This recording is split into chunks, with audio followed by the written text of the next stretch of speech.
நீங்கள் பார்த்து கொண்டிருப்பது உங்கள் ரேமா டிவி. இது சத்தியத்திற்கு சாட்சி. பிரியமானவர்களே, ஒவ்வொரு திங்கட்கிழமையும் கானான் பயணம் என்கிற தலைப்பிலே அன்றைய வார்த்தைகளை நம்ம ஆவிக்குரிய சத்தியத்தை தியானித்து கொண்டிருக்கிறோம். ஆண்டவர் குடும்பம் என்கிற அமைப்பை அவர் நமக்கு உருவாக்கி கொடுத்தார். ஆண்டவர் தான் ஒருவனுக்கு ஒருத்தி என்கிற அந்த இலக்கணத்தை வகுத்து கொடுத்தார்.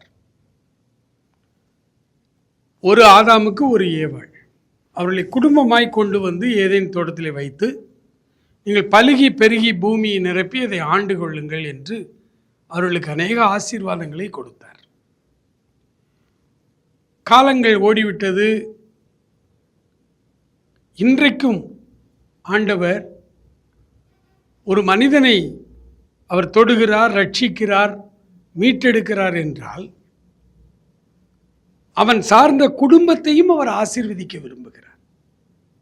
கானான் பயணத்திலே குடும்பம் என்பது மிக மிக மிக இன்றியமையாத ஒரு அமைப்பு. ஆகவே குடும்பத்தை சரியாய் நடத்தாமல் நாம் கானான் பயணத்தை வெற்றிகரமாய் பண்ண முடியாது. அநேகரதில் தவறு செய்கிறோம். அதனால தான் பவுல் அப்போஸ்தலன் புதிய ஏற்பாட்டு திருச்சபைக்கு எழுதும் பொழுது சொன்னார்,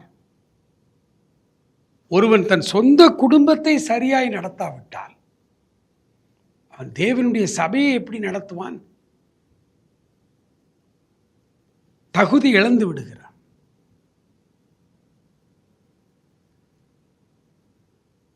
இன்றைக்கு சமீப காலமாக குடும்ப உறவுகள், ஊழியக்காரர்களுடைய குடும்ப உறவுகள் உடைந்து கொண்டே போவதை பார்க்கிறோம்.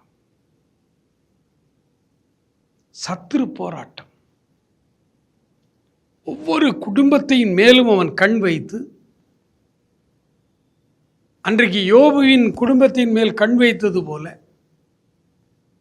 இன்றைக்கும் ஒவ்வொரு ஆண்டவருடைய பிள்ளைகளுடைய குடும்பத்தையும் கண் வைத்தது. குறிப்பாக இந்த கானான் பயணத்தில் எப்படியாவது மோட்சம் செல்ல வேண்டும், ஆண்டவரோடு பயணிக்க வேண்டும், இந்த உலக வாழ்க்கையை வெற்றிகரமாய் வாழ வேண்டும் என்று ரட்சிக்கப்பட்ட ஒவ்வொரு குடும்பத்தையும் சிதைக்க, சின்ன பின்னமாக்க சத்துரு போராடி கொண்டிருக்கிறார். இதை நாம் இந்த நாளிலே மிக சரியாய் விளங்கி கொள்ள வேண்டும். ஆம், எனக்கு அருமையானவர்களே, ரொம்ப முக்கியமான ஒரு செய்தி, ஆண்டவர் எனக்கு கற்றுக் கொடுத்த ஒரு அருமையான செய்தி.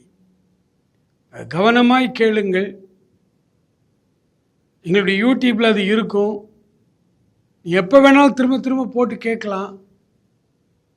ரொம்ப முக்கியமான ஒரு வார்த்தைகளை ஆண்டவர் நமக்கு தருகிறார்.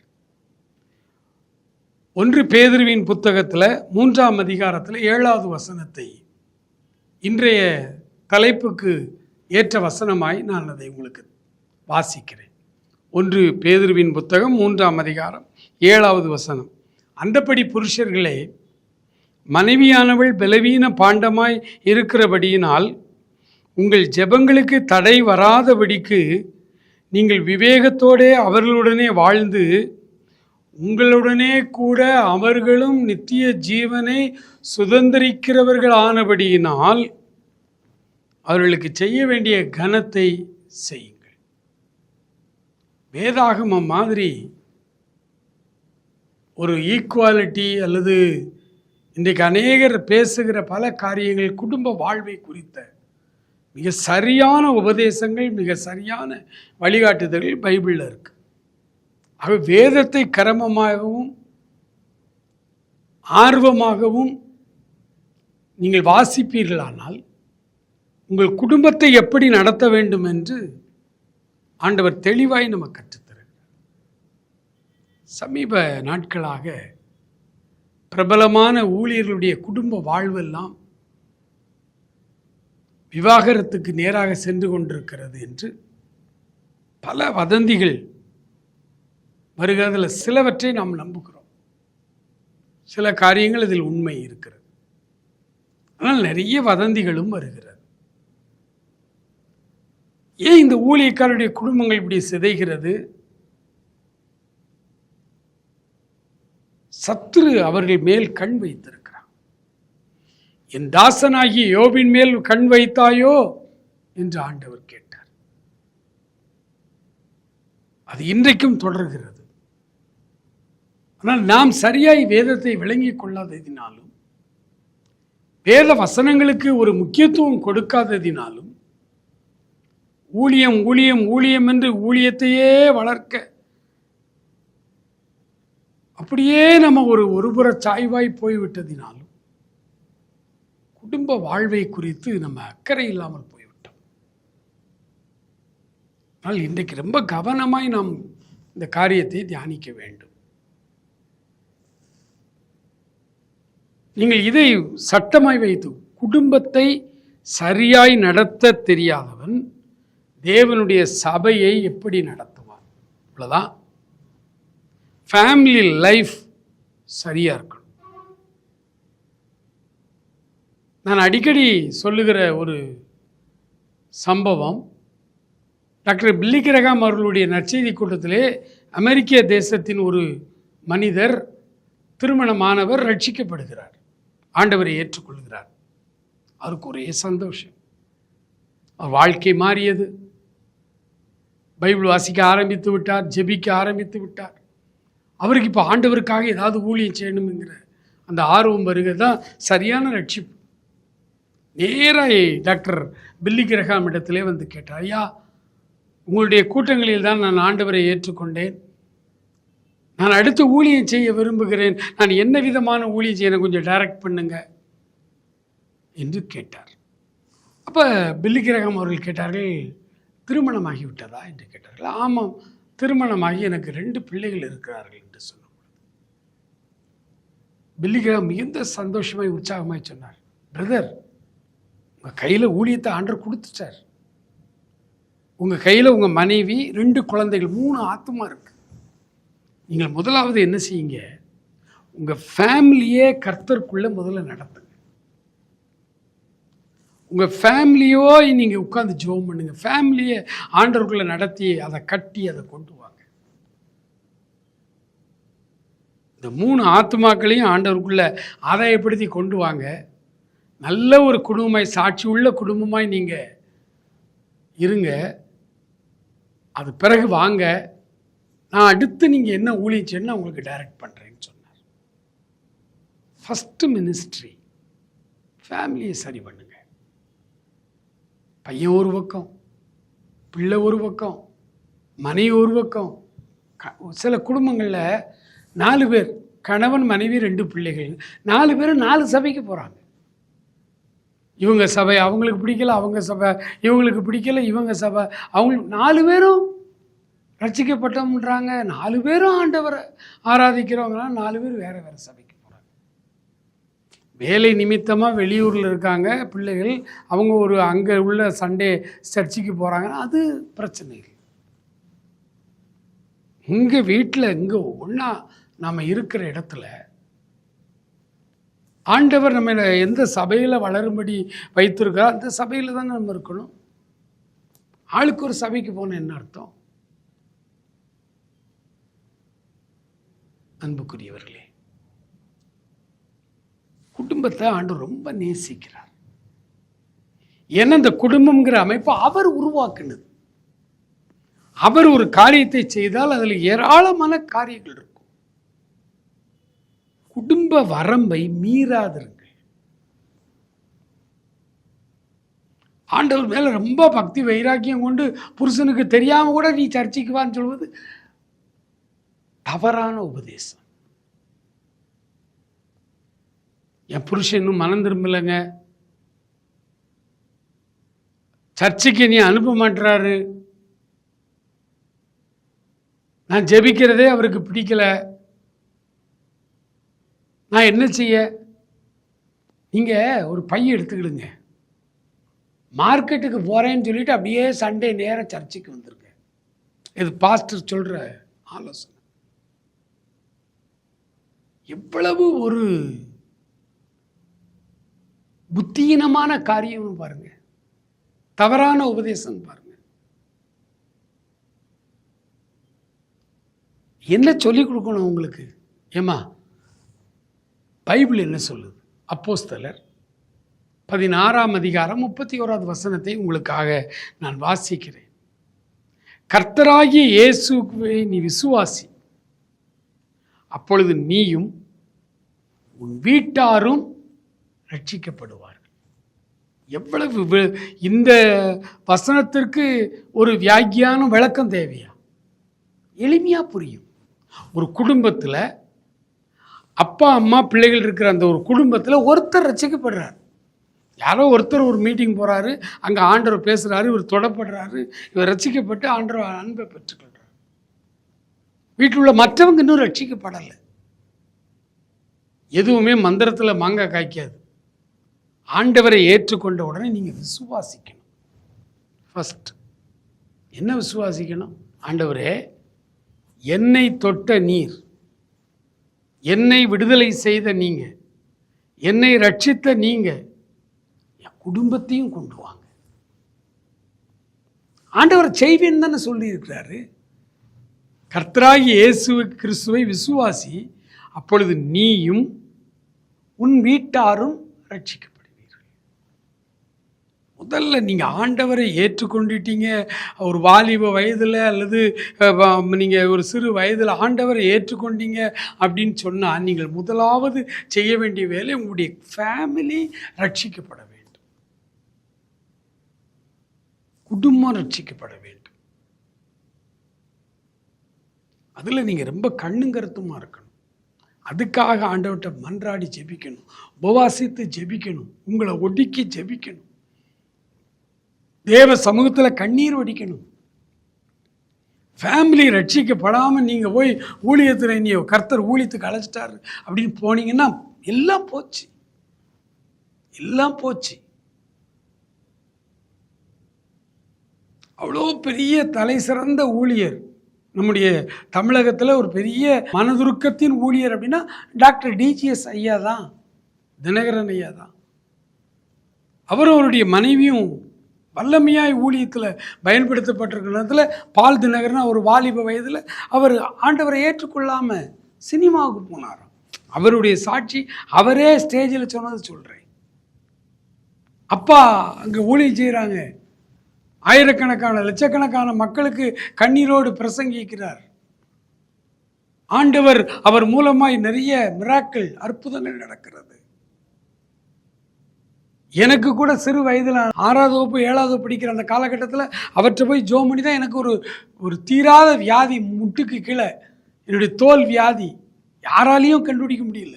அவர் ஜோம் பண்ணார், சுகமாயிற்று. நானும் அந்த அற்புதத்தை பெற்றவன் இயேசு அழைக்கிறார் ஊழியத்தின் மூலமாய். அவ்வளோ ஊழியத்தில் அவ்வளோ வேறு ஆண்டவர் சுகமாக்குறாரு. அவர் பெத்த மகன், வாலிப பையன் பால் தினகரன், அவர் ஆண்டவருக்கு விரோதமாக வாழ்ந்துக்கிட்டு இருக்கிறார். வீட்டுக்குள்ளே எப்படி இருக்கும் பாருங்க. அவர் சொல்கிறாரு, தினகரனையா ஒரு மீட்டிங்கில், மதுரையில் மீட்டிங்கில் நான் போய் அட்டன் பண்ணி, அப்போ அவர் சொன்னார், பயங்கர கோவப்படுவாராம். வீட்டில் வந்தால் பெல்ட்டை கலத்தி அடின்னு அடிச்சிருவாராம். அப்புறம் போய் அழுவாராம் ஆண்டவர்கிட்ட, ஆண்டவரே என் மகன் ரட்சிக்கப்படலையே ஆண்டவரே.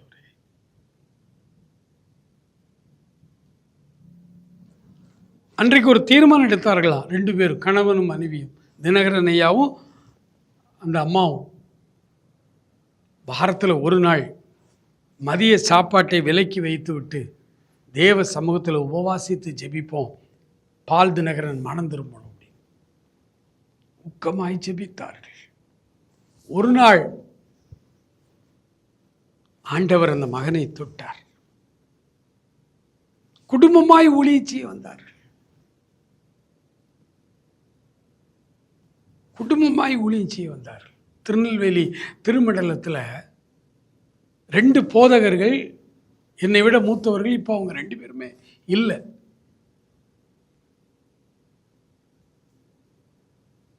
இந்த 2 பேரில் ஒருத்தர் நல்ல ஆவிக்குரிய ஒரு போதகர், அந்நிய பாஷை பேசுவார், ஆவியிலே நிரம்புவார், ஆண்டவருடைய சமூகத்தில் பயங்கரமாக ஜெபிப்பார், ஆவிக்குரிய ஊழியக்காரர்களோடு நல்ல தொடர்பு வைத்திருப்பார். அவரை பார்த்தா எல்லாருமே அபிஷேகம் பெற்ற ஒரு தேவ மனிதன்பாங்க. இன்னொரு போதகர் பயங்கரமான டயசிஸ் அரசியல்ல கரகண்ட ஆள். இவருக்கும் ஒரு 4-5 பிள்ளைகள், அவருக்கும் 4-5 பிள்ளைகள், 2 போதகர்களுக்கும். இவருக்கு 4 பொம்பளை பிள்ளைகள், அவருக்கு 4 ஆம்பளை பையங்க, 1 பொம்பளை பிள்ளை, 2 போதகர்கள். உங்களுக்கு தெரியும், டயசிஸில் ஒரு 5 வருஷம் 3 வருஷம் 6 வருஷம் அதிகபட்சம் தான் ஒரு பாஸ்டேட்டில் இருக்க முடியும். பிறகு டிரான்ஸ்ஃபர் ஆகிட்டே இருப்பாங்க. காலங்கள் போய்கொண்டே இருக்குது. பிள்ளைகள் பிறந்தார்கள், வளர்ந்தார். பிறக்கும்போது ஒரு பாஸ்டேட்டில் இருந்தாங்க. பிள்ளைகள் வளர்ந்து எல்கேஜி படிக்கும்போது இன்னொரு பாஸ்டேட்டு. இப்படியே பிள்ளைகளை கூட்டிக்கிட்டு அப்படியே டயசிஸ் ஃபுல்லாக சுற்றி வராங்க. 2 குருவானவர்களும். பிள்ளைகள் குறிப்பிட்ட வயதில் வாலிப வயதுக்கு வர்றாங்க, பெரியவர்கள் ஆறாங்க. இந்த 4-5 பெண் பிள்ளைகளை கொண்ட இந்த குருவானுடைய பிள்ளைகளும் திருமணமாகி நல்ல அரசாங்க வேலையில் இருக்காங்க, நல்லா ஜெபிக்கிறாங்க. அவருடைய 4 வாலிப பிள்ளைகள் 4-5 எனக்கு சரியாக தெரியல, 4-5 வாலிப பிள்ளைகளும் பல பாஸ்டேட்டில் பிள்ளைகளாக இருக்காங்க. ஒரு குறை, அவருடைய கேரக்டர் அண்ட் கான்டாக்டில் எந்த குறையும் இது வரைக்கும் யாருமே சொன்னதில்லை. அந்த போதகர் மேலே நிறைய சார்ஜஸ், ஏன்னா அவர் அரசியல் இருக்கிறதுனால அவருக்கு எதிரிகள் உண்டு, நண்பர்கள் உண்டு, எல்லாம் உண்டு. ஆனால் இந்த போதகர் ஆவிக்குரிய போது ஜெபிக்கிற போதும். ஆனால் அவருடைய மகா, அவருக்கு ஒரு பொண்ணு, பசங்க 4-5 பேர். திடீர்னு ஒரு நாள் யாரோ ஒரு பையனோட அவங்க ஓடிட்டாங்க. பெரிய அவமானம் குடும்பத்தில் பெரிய அவமானம். பிறகு அதெல்லாம் சரியாகி திருந்தி எல்லாம் சரியாயிற்று. கர்த்தர் அவருடைய பிள்ளைகளை விட மாட்டார்ல. குடும்பங்கள் எல்லாம் சரியாயிட்டுன்னு வச்சுங்களேன். இன்னைக்கு எல்லாருமே நல்லா இருக்கிறாங்க. ஆனால் ஒரு ஊழியக்காரர் தன் குடும்பத்தை சரியாய் நடத்த வேண்டுமே.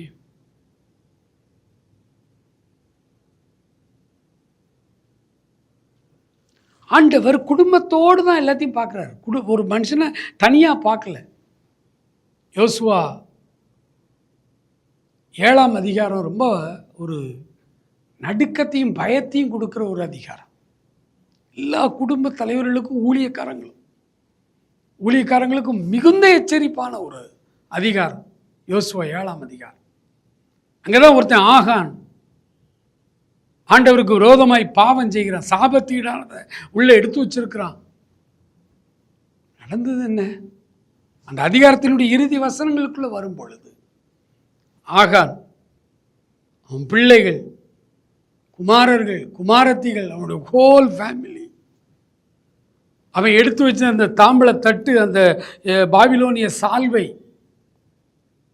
எல்லாத்தையும் கொண்டு போய் பாளையத்துக்கு புறம்பே கொண்டு போய் ஒரு பள்ளத்தாக்கில் கொண்டு போட்டு அவ்வளோ வெறி கல்லெறிஞ்சு கொண்டு அப்படியே மூடி தீ வச்சு எரிச்சிட்டாங்க. அப்போ தான் கர்த்தருடைய கோபம் தீர்ந்தது. ஆகான் தானங்க தப்பு பண்ணாரு. அந்த குடும்பம் என்னங்க செய்தது? தண்டனை குடும்பம் முழுசுக்கும். தாவீது தப்பு பண்ணாரு. பஸ்தேபாலிடத்தில் மிகப்பெரிய தவறு செய்தார். குடும்பம் முழுசையும் கர்த்தர் அடிச்சார். தாவீது தப்பிச்சுக்கிட்டாரு. தாவீது மனம் திரும்பினாரு, பாவரிக்கை எடுத்து அவர் தப்பிச்சிட்டாரு. குடும்பம் மாட்டிக்கிட்டு. எனக்கு அன்பானவர்களே, எனக்கு அருமையான ஊழியக்காரர்களே, நமக்குத்தான் எல்லாம் தெரியும்னு பண்ணிடாதீங்க.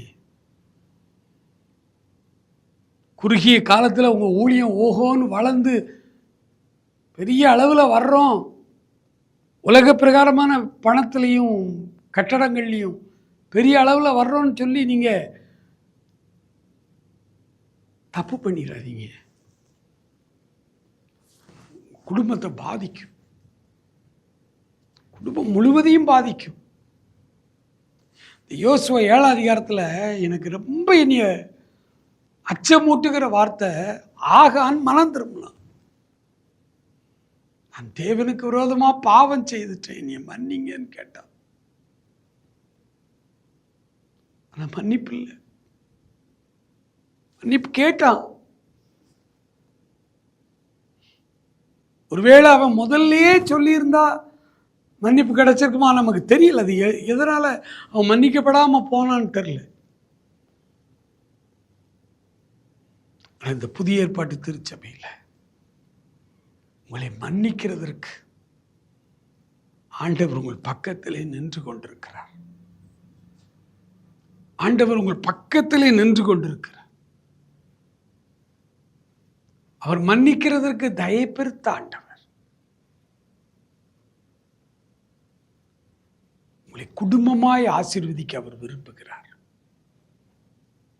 அநேக காரணங்களை சொல்லுவாங்க. நாங்கள் ஊழியம் செய்கிறதுனால எங்கள் குடும்பத்து பிள்ளைகள் மேலே சாத்தானுடைய போராட்டம் இருக்கும். ஊழியம் செய்கிற குடும்பத்துக்கு மட்டும்தான் போராட்டமா? கானான் பயணத்தில் இருக்கிற எல்லா குடும்பத்தின் மேலேயும் அவன் கண்ணு வைக்கிறான். போராட்டங்கள் உண்டு. ஆண்டவர் சொன்னார், உலகத்தில் உங்களுக்கு உபத்திரவம் உண்டு, போராட்டங்கள் உண்டு, ஆனாலும் திடன் கொள்ளுங்கள், நான் உலகத்தை ஜெயித்தேன் அப்படின்னார். குடும்பத்தை ஆண்டவர் வேலியடைத்து பாதுகாக்கும்படியாக ரொம்ப கவனமா இருங்க. ஆண்டவர் நம்ம கூட இருக்கிறாரு, நம்ம பண்ற ஜெபத்தை எல்லாம் கேட்கிறாரு, ஊழியங்கள் அற்புதங்கள் நடக்கு, ஆண்டவர் நம்மளை அப்படி வளர்க்கிறாரு, நிறைய பணங்கள் வந்து விழுது, நம்ம பெரிய அளவில் வந்துட்டோம் அப்படி சொல்லி நீங்கள் மிதமிஞ்சி தவறு செய்துட்டா குடும்பம் சீரழிந்து போகும். பிரியமானவர்களே, குடும்பம் சீரழித்து போகும். 2 மனு உம்மிடத்திலே கேட்கிறேன்.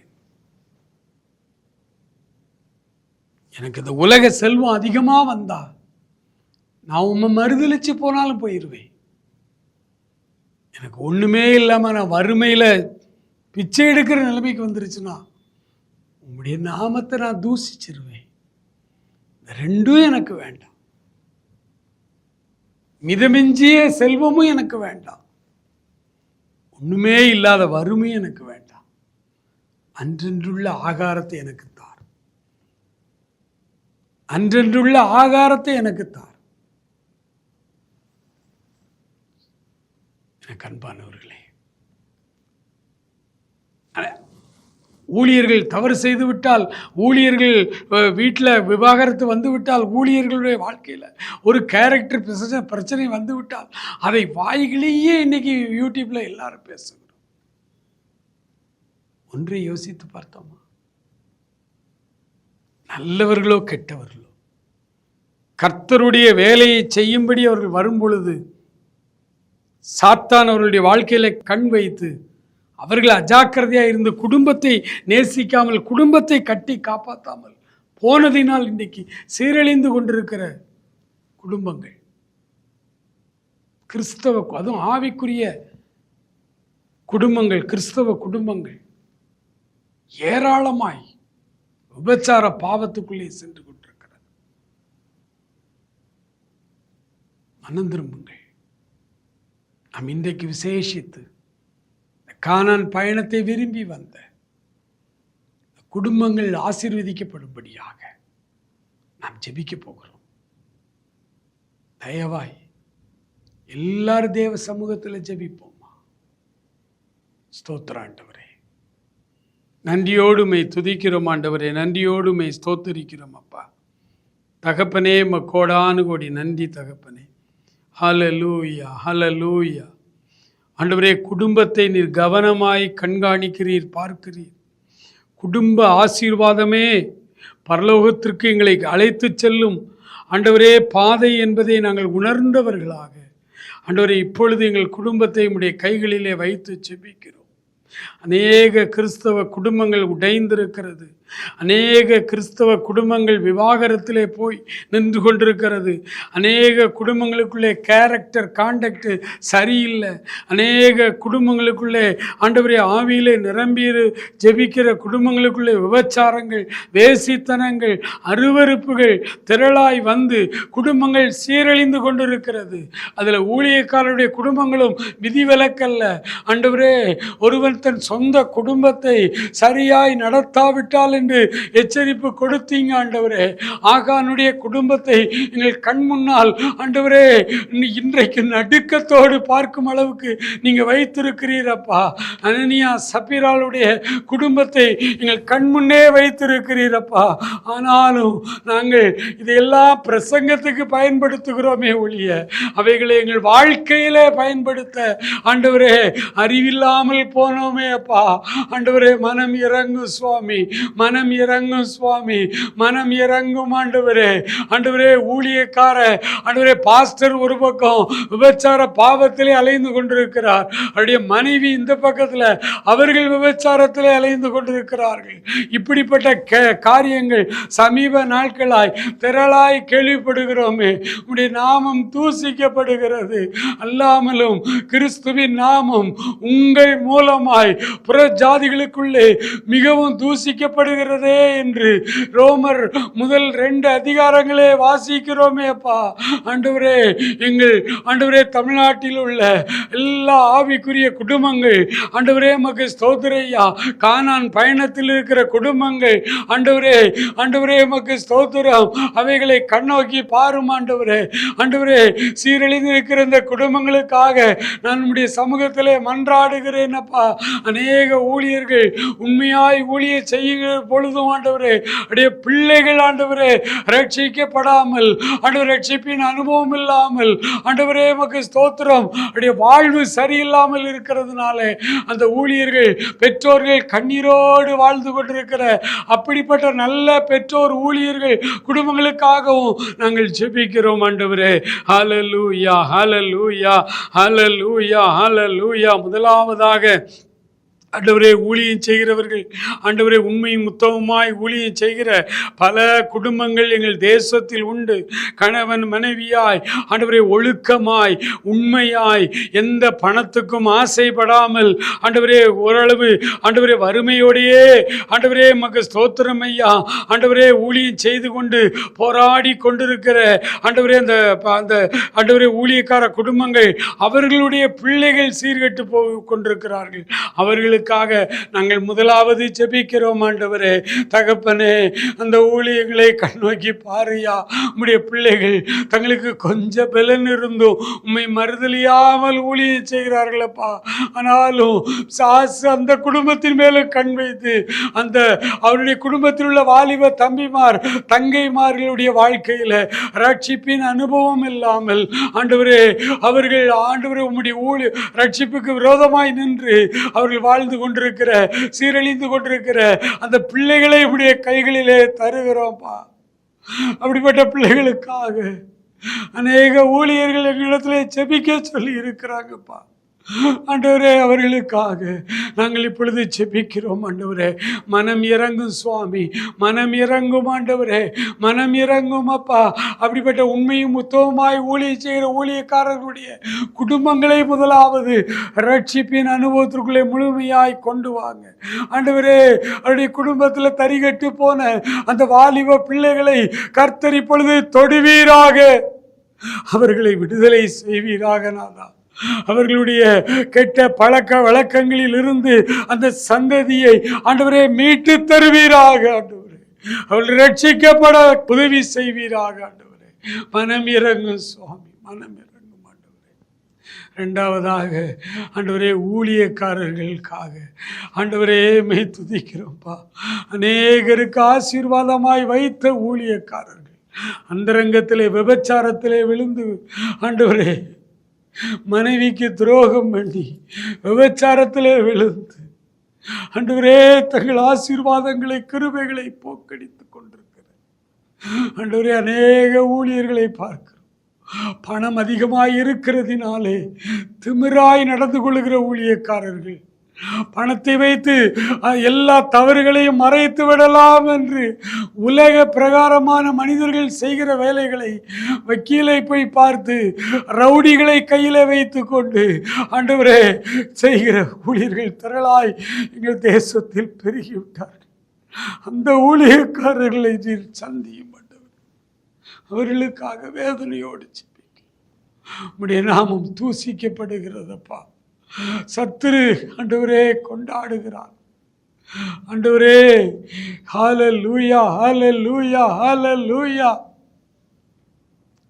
பிரஜாதியார் எள்ளி நகையாடும் அளவுக்கு ஊழியங்கள் கேவலமாய் போய் கொண்டிருக்கிறதை பார்த்து மனவேதனையோடு ஜெபிக்கிறோம். அப்படிப்பட்ட ஆண்டவரே மை துதிக்கிற விபச்சாரத்திலே விழுந்து கிடக்கிற பாஸ்டர்மார்களை, ஆண்டவரே குருவானவர்களை, ஊழியர்களை, சுவிசேஷகர்களை ஆண்டவரே மறுபடியும் உயிர்ப்பிக்க மாட்டீர். மறுபடியும் ஒரு மன்னிப்பு கொடுத்து அவர்களுக்குள்ளே நல்ல உணர்வை, மனந்திரும்புதலை கொடுக்கும்படியாக ஆண்டவர் அவர்கள் உமக்காய்ப்பட்ட பாடுகள் உண்டு. ஆண்டவரே அதை நினைவு கூர்ந்து அவர்களை மன்னித்து அவர்களை சரி செய்யும்படியாக ஜெபிக்கிறோம். சரி செய்யும்படியாக ஜெபிக்கிறோம். ஆண்டவரே அநேக ஆண்டவரே பெந்தேகோஸ்தே ஊழியக்காரர்களுடைய மனைவிமார்கள் கேவலமான விபச்சார பாவத்திலே விழுந்து கிடக்கிறதை பார்க்கிறோம், கேள்விப்படுகிறோம். ஜெப குறிப்புகளை கையில் வந்திருக்கிறது. அவர்களை மனம் திரும்பும்படியாக நாங்கள் மன்றாடுகிறோம் ஐயா. மனம் திரும்பும்படியாய் மன்றாடுகிறோம் ஐயா, மன்றாடுகிறோம். அதே போல கெட்ட ஊழியக்காரர்களினாலே, விபச்சார மயக்கம் நிறைந்த கண்களை உடைய ஊழியக்காரர்களினாலே நிறைய விசுவாசிகளுடைய குடும்பங்கள் பாழாய் கொண்டிருக்கிறது அப்பா. விதவைகளின் வீடுகளை பட்சிக்கிறார்கள் அப்பா. ஆண்டவரே அநேக பெண் பிள்ளைகளுடைய மனதை மயக்கி ஆண்டவரே உமக்கு அவமானத்தை சேர்த்து கொண்டிருக்கிற ஊழியக்காரர்கள் சந்திங்க ஆண்டவரே, ரட்சிங்க ஆண்டவரே. கானான் பயணத்தை அவர்கள் இழந்து போய் விடாதபடி ஆண்டவரே நீர் அவர்களை தொட்டு குணமாக்கும் ஆண்டவரே. ஆசீர்வதியும். தொடர்ந்து நீர் காத்துக்கொள்ளும் அப்பா.